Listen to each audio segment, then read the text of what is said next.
नमस्कार दोस्तों, बहुत बहुत स्वागत है सरकारी परीक्षा के इस YouTube चैनल पर आपका, जहां हम डेली की तरह आज भी आपके साथ डेली करंट अफेयर से रिलेटेड कुछ इंपॉर्टेंट MCQs और उनसे जुड़ी कुछ स्टैटिक इंफॉर्मेशन शेयर करने वाले हैं।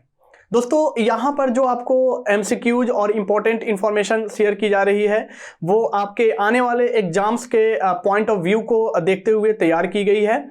और जो मैं यहाँ पे आपको इन्फॉर्मेशन देने वाला हूँ, आप कोशिश करें कि उसकी एक शॉर्ट नोट बना ले ताकि आपके आने वाले एग्जाम्स जो भी हो उसमें वो क्विक रिवीजन का काम कर सके। तो दोस्तों, वीडियो को बिना देर किए आगे बढ़ाते हैं और हम हमेशा की तरह जो है अपने दिन की शुरुआत एक मोटिवेशनल कोट से करते हैं।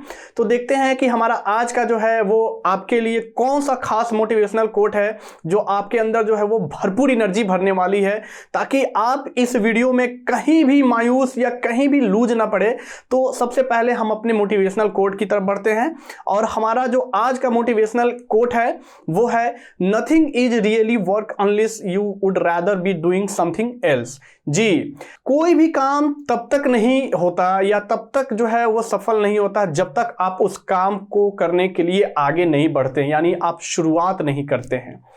तो यहां पे जो आपको ये सेंटेंस दिख रही है कि nothing is really work unless you would rather be doing something else. ठीक है, आप सोचते हो कि मुझे बैठे बैठे जो है वो सारी चीज़ें होती रहे, बैठे बैठे जो है वो मेरा एग्ज़ाम पास हो जाए या मैं कुछ करूँ ना और मैं सफल हो जाऊँ, तो ये गलत है दोस्तों। अगर आपको कुछ पाना है तो आपको कुछ करना भी होगा। अगर आप किसी भी एरिया में जब आगे बढ़ना चाहते हो तो आपको शुरुआत करनी होगी। तो आप ये मत सोचो कि बिना कुछ जो है किए आप कुछ पालोगे। इस दुनिया में बिना कुछ किए किसी को कुछ नहीं मिलता। तो ठीक ये जो कोट है वो हम सब के लिए फिट बैठता है कि अगर हम जी तोड़ मेहनत करते हैं तो जरूर जो है हम सफल हो जाएंगे। जी, अगर आप कुछ करते हैं, ना करने से अच्छा है कि कुछ करो। अगर आप कुछ करते हो तो आप जरूर जो है आप अपने मकसद को पाने में जो है वो कायम हो जाओगे। ठीक है दोस्तों, तो इसी मोटिवेशनल कोट के साथ अब हम बढ़ते हैं अपने डेली करंट अफेयर्स वाले सीरीज में और हम आपके सामने रखते हैं आज का अपना पहला question. So our first question is, who has become the world's highest run scorer in T20 international cricket? T20 अंतर्राष्ट्रीय क्रिकेट में दुनिया का सबसे ज्यादा रन बनाने वाले खिलाड़ी कौन बन गए हैं? हमारे ऑप्शन है, option A Martin Guptill, option B Virat Kohli, option C Rohit Sharma, option D Kieron Pollard. तो राइट आंसर देखते हैं। हमारा राइट आंसर है ऑप्शन सी रोहित शर्मा। जी, रोहित शर्मा अभी हाल ही में जो है वो T20 अंतर्राष्ट्रीय क्रिकेट में सबसे ज्यादा रन बनाने वाले जो है वो बल्लेबाज बन गए हैं।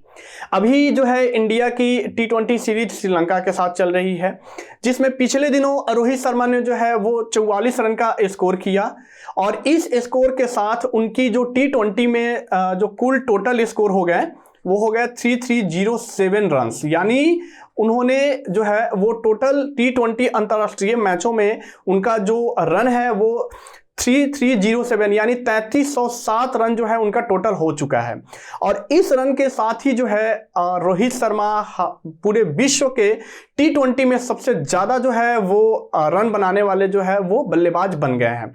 इसके पहले यह उपलब्धि जो है वो मार्टिन गुप्टिल और विराट कोहली के नाम था। मार्टिन गुप्टिल जो कि न्यूजीलैंड के प्लेयर है और विराट कोहली जो कि हमारे भारत देश के जो है वो पूर्व कप्तान भी हैं। ठीक है, तो इसके पहले उनके नाम ये उपलब्धि हासिल थी, क्योंकि अगर हम मार्टिन गुप्टिल की बात कर ले तो 3200 जो है वो 99 रन जो है अभी तक मार्टिन गुप्टिल के T20 अंतर्राष्ट्रीय मैचों में है। और अगर हम जो है विराट कोहली की बात कर ले तो 3296 जो है वो विराट कोहली के हैं और ये मार्टिन गुप्टिल के रन है। और उन सबको जो है पीछे छोड़ते हुए हमारे देश के होनहार क्रिकेटर जो कि रोहित शर्मा है, वो उन्होंने जो है अभी इन सबको पीछे छोड़ते हुए 3307 रन की जो है वो टोटल स्कोर अपने नाम कर लिया है और जो है वो दुनिया का सबसे ज्यादा रन जो है बनाने वाले खिलाड़ी भी बन गए हैं। ठीक है दोस्तों, तो आगे बढ़ते हैं और देखते हैं हमारा अगला सवाल। हमारा जो आज का दूसरा सवाल है आपके लिए वो है, which state has formed the marine elite force for the conservation of marine life? समुद्री जीवन के संरक्षण के लिए किस राज्य ने मरीन एलिट फोर्स का गठन किया है? हमारे ऑप्शन है, option A Karnataka, option B Tamil Nadu, option C Kerala, option D Andhra Pradesh. तो राइट आंसर देखते हैं, हमारा राइट आंसर है ऑप्शन बी तमिलनाडु। जी, तमिलनाडु सरकार के द्वारा अभी हाल ही में जो है वो 2 मरीन जो है एलिट फोर्स का गठन किया गया है। यानी ये जो फोर्स है बेसिकली जो है वो समुद्र से रिलेटेड फोर्स है, जो कि समुद्र में जो क्राइम्स हो रहे हैं, यानी समुद्री जीवन से रिलेटेड जो क्राइम्स हो रहे हैं या समुद्री जीव जंतु, पशु पक्षी या हर्ब से रिलेटेड जो क्राइम्स हो रहे हैं, बेसिकली उनको प्रोटेक्ट करने के लिए इस फोर्स का तमिलनाडु गवर्नमेंट के द्वारा जो है वो गठन किया गया है। और आपको बताना चाहूंगा कि बेसिकली सबसे ज्यादा जो है समुद्री जीवन से संबंधित क्राइम्स जो है वो कहाँ हो रहे हैं, तो वो हो रहे हैं, आपको यहाँ पे एक मैप दिख रहा है और इस मैप में आपको यहाँ पे गल्फ ऑफ मन्नार दिख रही है। जी, गल्फ ऑफ मन्नार जो है वो श्रीलंका और जो है तमिलनाडु यानी जो हमारे देश का जो साउदर्न पार्ट है उसके जो ईस्टर्न कोस्टल एरिया है उसके बीच में जो है एक गल्फ ऑफ मन्नार है, यानी मन्नार की खाड़ी है जो कनेक्ट करता है श्रीलंका और हमारे देश का जो है वो साउदर्न पार्ट को। तो बेसिकली यहाँ पे जो है वो समुद्री जीव जंतु और समुद्री पेड़ पौधे और उन हर्ब्स का जो है वो बहुत ज़्यादा जो है उनसे रिलेटेड जो है वो क्राइम्स हो रहे थे।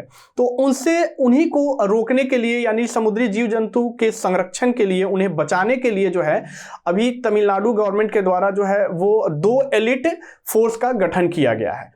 और इस फोर्स का मेन मकसद है कि जो यहाँ पे क्राइम कर रहे हैं उनको रोकना और जो क्राइम करने वाले हैं उनको जो है वो सजा देना भी काम है। ठीक है दोस्तों, तो ये बहुत ही इंपॉर्टेंट सवाल है आज का और इंफॉर्मेशन भी है आपके लिए, क्योंकि गल्फ ऑफ मन्नार से जो है वो रिलेटेड क्वेश्चन आपके जो एग्जाम्स में जो है वो बनते रहते हैं और उससे से रिलेटेड आज एक जो है वो करंट अफेयर्स का क्वेश्चन भी आपके लिए जो है यहाँ पे मौजूद है। ठीक है दोस्तों, अब बढ़ते हैं हम अपने नेक्स्ट क्वेश्चन की ओर। हमारा जो आज का तीसरा सवाल आपके लिए है वो है, what is the rank of India out of 55 countries in the international intellectual property index 2022?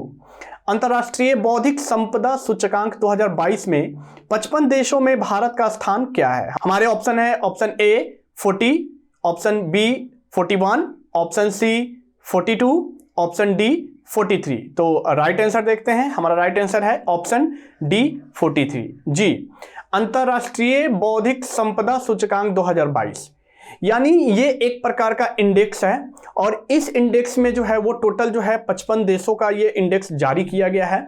इस 55 इंडेक्स में जो है वो भारत का स्थान कितना है, 43 है। ठीक है, यानी भारत को जो है वो 43वां जो है वो स्थान दिया गया है। अगर हम बात कर ले कि इसके पहले जो है यानी 2000 जो है वो 21 में भारत को कितना स्थान मिला था, तो 46 स्थान मिला था। और अगर हम 2020 की बात कर ले तो भारत को जो है वो 40 जो है रैंक मिला था, किसमें, अंतर्राष्ट्रीय बौद्धिक संपदा सूचकांक में। ये तो बात हुई कब कब भारत को है कितना स्थान मिला। अब बात करते हैं कि इस इंडेक्स को रिलीज किसके द्वारा किया जाता है। तो इस इंडेक्स को जो रिलीज किया जाता है वो US chamber of commerce of America के द्वारा रिलीज किया जाता है। किसके द्वारा रिलीज किया जाता है? US chambers of America. ठीक है, उसके द्वारा इस रिपोर्ट को रिलीज की जाती है। बेसिकली ये रिपोर्ट होता क्या है, ये जो अंतर्राष्ट्रीय बौद्धिक संपदा सूचकांक रिपोर्ट है वो किसी भी देश का जो इकोनॉमी इकोसिस्टम है उसको इस रिपोर्ट के थ्रू जो है वो प्रेजेंट किया जाता है कि किस देश का इकोनॉमी सिस्टम जो है वो कितना अच्छा है या किसके इकोनॉमी इकोसिस्टम में जो है कितना सुधार हुआ है। बेसिकली इससे जुड़ी ये इसमें जानकारी होती है और उससे जुड़ी जो है उसी के अकॉर्डिंग जो है उद्देश्य को रैंक किया जाता है। तो अभी हाल ही में भारत देश को इसमें जो है वो 43 रैंक की प्राप्ति हुई है। ठीक है दोस्तों, अब हम अपने अगले सवाल की तरफ बढ़ते हैं और देखते हैं हमारा नेक्स्ट क्वेश्चन। जी, हमारा जो आज का अगला सवाल है Which rating agency has revised the economic growth estimates of India for the calendar year 2022 from 7.9% to 9.5%? किस रेटिंग एजेंसी ने कैलेंडर वर्ष 2022 के लिए भारत के आर्थिक विकास अनुमानों को 7.9% से बढ़ाकर 9.5% पर संशोधित किया है? हमारे ऑप्शन है, option A Crisil ratings limited, option B Brickwork ratings, option C India ratings and research, option D Moody's analytics. तो राइट आंसर देखते हैं, हमारा राइट आंसर है मूडीज एनालिटिक्स। जी, मूडीज एनालिटिक्स जो है वो एक रेटिंग एजेंसी है जो किसी भी देश यानी हमारे देश भारत के लिए भी इन्होंने जो है वो जीडीपी की एक एस्टिमेशन जो है वो बताया है कि जो फाइनेंशियल ईयर है यानी कि कैलेंडर ईयर 2022 के लिए भारत की जीडीपी कितनी है। तो इन्होंने जो है पहले जो है नवंबर में 7.9% का अनुमान लगाया था, लेकिन इन्होंने अभी हाल ही में जो है इस अनुमान को जो है वो हटाकर एक नया अनुमान लगाया है और वो अनुमान है 9.5%। यानी इन्होंने बताया है कि भारत की जो जीडीपी 2022 की होने वाली है यानी 1 अप्रैल तक वो जो होगी वो 9.5% तक होगी। ठीक है दोस्तों, बहुत से अलग अलग रेटिंग एजेंसी ने जो है वो अपना जो है जीडीपी अनुमान भारत के इकोनॉमिक्स के बारे में उन्होंने बताया है। तो उन्हीं में से मूडीज एनालिटिक्स भी इन्होंने भी जो है भारत की जीडीपी ग्रोथ के बारे में जो है वो अनुमानित जो है परसेंटेज इन्होंने देश को दिया है। ठीक है, अब बात होती है दोस्तों कि ये जो अनुमानित परसेंटेज है ये कितना सही होता है, कितना जो है इसमें कम या ज्यादा होता है, ये डिपेंड करता है इनके जो है रिसर्च पे, क्योंकि इनके रिसर्च के अनुसार इन्होंने बताया कि पहले जो है वो 7.9% रखी गई थी, इसलिए क्योंकि जो हमारी अभी थर्ड पैंडेमिक कोविड-19 की आई थी वो बहुत जल्दी जो है उसमें जो है वो इजाफा देखने को मिला है यानी सुधार देखने को मिला है। तो इससे उन्होंने अनुमान लगाया है कि इससे जो है वो भारत की जीडीपी में भी सुधार होगा और उन्होंने जो है अभी हाल ही में भारत की जीडीपी को रिवाइज निकाला है और बताया है कि 9.5% की रहने की अनुमानित जो है वो आंकड़ा है। ठीक है, अब हम आगे बढ़ते हैं और देखते हैं हमारा जो इस डेली करंट अफेयर्स के अलावा आप हमारे जो है साइट पे क्या क्या जो है वो फायदे उठा सकते हैं। तो हम आपको बताना चाहेंगे कि डेली करंट अफेयर्स के अलावा अगर आप हमारी साइट sarkariPariksha.com पे जाते हैं तो आपको वहां पे एक सामान्य ज्ञान का पेज दिखता है। जब आप उसको ओपन करते हैं तो आपको कुछ इस तरह का पेज जो है वो सामने दिखता है। यहाँ पे आपको करंट अफेयर्स से रिलेटेड जो है वो इंफॉर्मेशन मिल जाती है। न्यूज एनालिसिस, यदि आप किसी भी एग्जाम कमीशन या यदि आप किसी भी स्टेट कमीशन से रिलेटेड एग्जाम्स की तैयारी कर रहे हैं तो यहाँ पे हॉट टॉपिक पे जो है वो एनालिसिस की जाती है। आप इस एनालिसिस को अच्छे से रीड कर सकते हैं और उससे जो है अपनी तैयारी में जो है वो 4 चांद भी लगा सकते हैं। यहाँ पे रेडी रेफरेंस दी जाती है, यानी कि जो यहाँ पे हर एक एग्जाम्स में पूछे जाने वाले जो कॉमन जो है जो टर्म होते हैं या फैक्ट्स होते हैं या जो कॉमन इंपॉर्टेंट पॉइंट होते हैं उससे रिलेटेड यहाँ पे हम इंफॉर्मेशन जो है वो प्रोवाइड कराते हैं। आपको यहाँ पे डेट वाइज भी करंट अफेयर्स जो है यहाँ पे मिल जाती है। आप जिस डेट का करंट अफेयर्स पढ़ना चाहते हैं आप यहाँ पे डेट वाइज करंट अफेयर्स पढ़ सकते हैं। साथ ही साथ हम आपको यहाँ पे वन लाइनर करंट अफेयर्स भी प्रोवाइड कराते हैं ताकि आपके जो एग्जाम्स है उसमें कम समय में अगर आप करंट अफेयर्स का कंक्लूजन जो है सिर्फ पढ़ना चाहते हैं, इंपॉर्टेंट टर्म्स को जो है वो ध्यान में रखना चाहते हैं तो आप यहाँ से वन लाइनर जो है वो पढ़ सकते हैं। और अगर आप वन लाइनर पे क्लिक करते हैं तो आप इससे जुड़ी जो है वो डिटेल इंफॉर्मेशन पे पहुंच जाते हैं और वहाँ पे आप जो है इससे जुड़ी न्यूज को अच्छे से भी रीड कर सकते हैं। आपने किसी कारणवश अगर जो है पिछले दिन की वीडियो मिस कर दी है तो यहाँ पे पिछले दिन की वीडियोज भी मौजूद होती है। आप इस वीडियोज को देख सकते हैं और शेयर भी कर सकते हैं अपने दोस्तों के साथ। साथ ही साथ यहाँ पे आर्काइव्स का सेशन होता है। आपको अगर करंट अफेयर्स मंथली के रूप में चाहिए तो आप यहाँ से भी जो है वो करंट अफेयर्स को आप जो है यहाँ पढ़ सकते हैं। ठीक है दोस्तों, इसका मतलब यह है कि यहाँ पे जो हम डेली करंट अफेयर्स की वीडियोज आपके सामने प्रेजेंट कर रहे हैं उसके अलावा अगर आप हमारे साइट पे चले जाते हैं sarkariPariksha.com पे तो आप अपने एग्जाम से रिलेटेड बहुत सारी इंफॉर्मेशन जो है वहां से पा सकते हैं। तो हम जरूर जो है वो आपसे रिक्वेस्ट करेंगे कि आप इस वीडियोज के बाद जो है वो हमारी साइट पे जाएं और वहाँ पे जो भी चीज इंफॉर्मेशन दी गई है आप उसको अच्छे से रीड करें और उससे जो है आप अपने अंदर जो है वो गेन करें, ताकि आपके जो आने वाले एग्जाम्स है उसकी तैयारी और भी मजबूत हो सके। ठीक है दोस्तों, अब आगे बढ़ते हैं, देखते हैं हमारा अगला सवाल। हमारा जो अगला क्वेश्चन है वो है, for how many years Rakesh Sharma has been reappointed as MD and CEO of IDBI bank.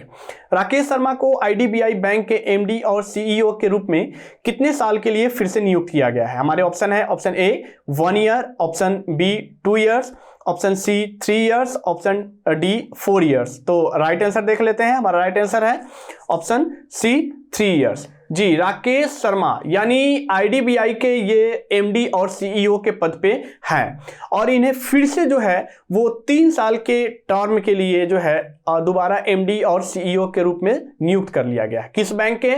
IDBI bank के। अगर हम इनकी दोबारा टर्म की बात करें तो वो कब से शुरू होने वाली है? तो वो शुरू होने वाली है 19 मार्च 2022 से। जी, राकेश शर्मा जो है इससे पहले आईडीबीआई बैंक के जो 2018 में एमडी और सीईओ नियुक्त किए गए थे और अभी इन्हें दोबारा जो है वो एमडी और सीईओ के रूप में जो है इनके टर्म को आगे बढ़ा दिया गया है। अगर हम राकेश शर्मा की इससे पहले की बात करें कि वो इससे पहले किससे जुड़े थे, तो इससे पहले राकेश शर्मा का मतलब 33 इयर्स का जो है वो स्टेट बैंक ऑफ इंडिया में जो है इनका रिलेशन रहा है, यानी स्टेट बैंक इंडिया में इन्होंने 30 साल तक जो है वो वर्क किया हुआ है और अभी ये जो है आईडीबीआई बैंक से जुड़े हुए हैं। ठीक है, अब आगे बढ़ते हैं, देखते हैं हमारा नेक्स्ट सवाल।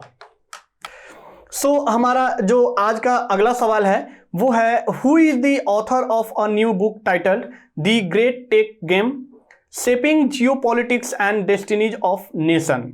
The Great Tech Game Shaping Geopolitics and Destinies of Nations नामक नई पुस्तक के लेखक कौन है? हमारे ऑप्शन है, option A Kiran Desai, option B Anirudh Suri, option C Shashi Tharoor, option D Devdutt Pattanaik. तो राइट आंसर देखते हैं। हमारा राइट आंसर है ऑप्शन बी अनिरुद्ध सूरी। जी, अनिरुद्ध सूरी ने अभी हाल ही में एक पुस्तक की रचना की है जिस पुस्तक का नाम है the great tech game shaping geopolitics and the destinies of nations. इस पुस्तक की उन्होंने जो है वो हाल ही में रचना की है और इस पुस्तक में उन्होंने बताया है कि कैसे टेक्नोलॉजी डोमिनेंट एरा में जो देश है वो अपने आप को डेवलपिंग से डेवलप कंट्री बनाने के लिए कौन कौन से स्ट्रेटेजिक प्लान अपना रहे हैं, कौन कौन से उनका जो है वो चाल हो रहा है इस देश को आगे बढ़ाने के लिए, इन सारी बातों को जो है इन्होंने इस पुस्तक में चर्चा की है।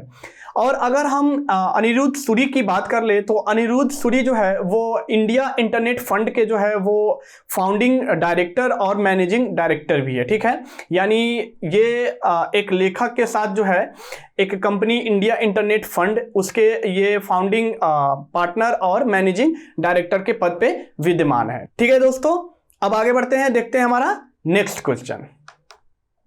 हमारा आज का अगला सवाल है, Where has the dredging museum नीरकर्सन सदन been inaugurated by Union Minister Sarbananda Sonowal? केंद्रीय मंत्री सर्बानंद सोनोवाल द्वारा ड्रेजिंग संग्रहालय नीरकर्सन सदन का उद्घाटन कहाँ किया गया है? हमारे ऑप्शन है, option A Visakhapatnam, option B Coorg, option C Gokarna, option D Hampi. तो राइट आंसर देखते हैं। हमारा राइट आंसर है ऑप्शन ए विशाखापट्टनम। जी, विशाखापट्टनम में अभी हाल ही में union minister of ports waterways और शिपिंग यानी कि सर्बानंद सोनोवाल द्वारा जो है एक म्यूजियम का इनॉग्रेशन किया गया है और उस म्यूजियम का नाम दिया गया है नीरकर्सन सदन। यानी ये जो बेसिकली म्यूजियम है ये ड्रेजिंग संग्रहालय है, यानी ड्रेजिंग म्यूजियम है। यहाँ पे जो वस्तुएं को जो संरक्षित करके रखी गई है, यानी यहाँ पे जो मटेरियल रखे गए हैं वो डिफरेंट टाइप्स ऑफ ड्रेजिंग रखे गए हैं। और ये जो ड्रेजिंग मटेरियल्स है यानी कि किसी भी पोर्ट पे पाए गए जो मटेरियल होते हैं, जो सैंड्स होते हैं, जो माइलस्टोन्स होते हैं, उनको ड्रेजिंग मटेरियल्स बोलते हैं। तो इस मटेरियल्स को जो है अच्छे से संग्रहित करके रखा गया है और इस यहाँ पे जो मटेरियल्स रखे गए हैं वो किस पोर्ट के संभाल के रखे गए हैं, तो वो वाईजैक पोर्ट के ड्रेजिंग मटेरियल्स या उसके विंटेज फोटोज या हिस्टोरिकल माइलस्टोन को अच्छे से संभाल के रखा गया है। ठीक है दोस्तों, आगे बढ़ते हैं, देखते हैं हमारा नेक्स्ट सवाल। हमारा जो अगला सवाल है वो है, वेयर हैज भेल successfully commissions a 1.7 megawatt solar photovoltaic plant for the Indian railways. भेल ने भारतीय रेलवे के लिए 1.7 मेगावाट सौर फोटोवोल्टिक संयंत्र को सफलतापूर्वक कहां चालू किया है? हमारे ऑप्शन है, option A Kushinagar Uttar Pradesh, option B Bina Madhya Pradesh, option C Aheri Maharashtra, option D Haridwar Uttarakhand. तो राइट आंसर देखते हैं, हमारा राइट आंसर है ऑप्शन बी बीना मध्य प्रदेश। यानी बीना मध्य प्रदेश में अभी हाल ही में भेल के द्वारा जो है वो भारतीय रेलवे के लिए 1.7 मेगावाट सौर फोटोवोल्टेइक संयंत्र को शुरू किया गया है। यानी सोलर फोटोवोल्टेइक प्लांट को जो है वो शुरू किया गया है। और ये जो प्लांट है ये बीना मध्य प्रदेश के जो है ये बीना ट्रैक्शन सब स्टेशन के पास ही शुरू किया गया है। और ये माना जा रहा है कि इस प्लांट से जो है यानी बीना ट्रैक्शन सिस्टम को जो है वो बिजली की डायरेक्ट जो है वो पूर्ति की जाएगी। ठीक है, अगर हम इस सोलर प्लांट की बात करें तो ये इंडियन रेलवे का पहला सोलर प्लांट है और इससे जो है वो 1.8 मिलियन यूनिट जो है वो बिजली उत्पादन होने का जो है वो एक्सपेक्टेशन की गई है कि यहां से जो है वो 1.8 मिलियन जो है यूनिट जो है वो बिजली तैयार की जाएगी यानी प्रोवाइड की जाएगी। और ये जो बिजली होगी ये बेसिकली बिना सब स्टेशन ट्रैक्शन सिस्टम है उसको डायरेक्ट जो है वो प्रोवाइड की जाएगी। ठीक है दोस्तों यहाँ पे भारतीय रेलवे के द्वारा ये पहला सौर फोटोवोल्टेइक जो है शुरू किया गया है। लेकिन क्या आपको पता है कि अभी हाल ही में भारतीय रेलवे द्वारा जो है वो भारत का सबसे लॉन्गेस्ट टनल की भी जो है वो तैयार की जा रही है। ये टनल जो है, इस टनल का नाम है T49। ठीक है, लेकिन क्या आपको ये पता है कि इस टनल की लंबाई कितनी है? ये टनल कहाँ पे बनाए जा रहे हैं? इस टनल को बनाने में क्या क्या चीज़ें जो है वो यूज में हो रही है? और इस टनल के बनाने से जो है वो किन के बीच की दूरी जो है वो घट जाएगी? तो आपको अगर इन सब सारी चीज़ों को जानकारी अगर लेनी है तो हमारा जो अगला वीडियोज है संडेज को वो इसकी T49 की एनालिसिस वीडियोज है। आप उस वीडियोज को अच्छे से देखें और T49 के बारे में जो है वो पूरी जो है एनालिसिस जो है इंफॉर्मेशन आप पा सकते हैं। तो दोस्तों कोशिश जरूर करें कि T49 की जो एनालिसिस वीडियो जो कि संडे को रिलीज होने वाली है आप उसको अच्छे से देखें और अपने दोस्तों के साथ शेयर करें, क्योंकि ये जो T49 की जो वीडियोज है ये आपके लिए बहुत ही इंपॉर्टेंट होने वाली है, क्योंकि T49 से रिलेटेड जो है वो सवाल बन सकते हैं। और सवाल बने भी क्यों ना, क्योंकि ये जो है भारतीय रेलवे का सबसे लॉन्गेस्ट टनल है, तो इससे तो सवाल बनना एकदम जायज है। ठीक है दोस्तों, अब आगे बढ़ते हैं, देखते हैं हमारा अगला सवाल। हमारा जो आज का अगला सवाल है वो है, astronomers have recently discovered the largest radio galaxy in space, what has it been named? खगोलविदों ने हाल ही में अंतरिक्ष में सबसे बड़ी रेडियो आकाशगंगा की खोज की है, इसका नाम क्या रखा गया है? हमारे ऑप्शन है, option A Cyrus, option B Hoba, option C Alcyoneus, option D Ganymede. तो राइट आंसर देखते हैं, हमारा राइट आंसर है ऑप्शन सी एल्सिओनस। जी, हाल ही में एस्ट्रोनॉमर्स जो है वो अंतरिक्ष का सबसे बड़ा रेडियो आकाशगंगा की जो है उन्होंने खोज की है और इसका नाम है एल्सिओनस। ये जो नाम रखा गया है वो ग्रीक गॉड ऑफ स्काई ओरेनस के सन के नाम पे रखा गया है। जी, यानी जिसे यूरेनस बोलते हैं, तो ये उसको ग्रीक वर्ड है ओरेनस, उसके सन के नाम पे जो है इस रेडियो आकाशगंगा की नाम रखी गई है एल्सिओनस। और इस जो आकाशगंगा की खोज की गई है वो हमारे आकाशगंगा से लगभग जो है वो 16 मिलियन लाइट ईयर जो है दूर खोज की गई है।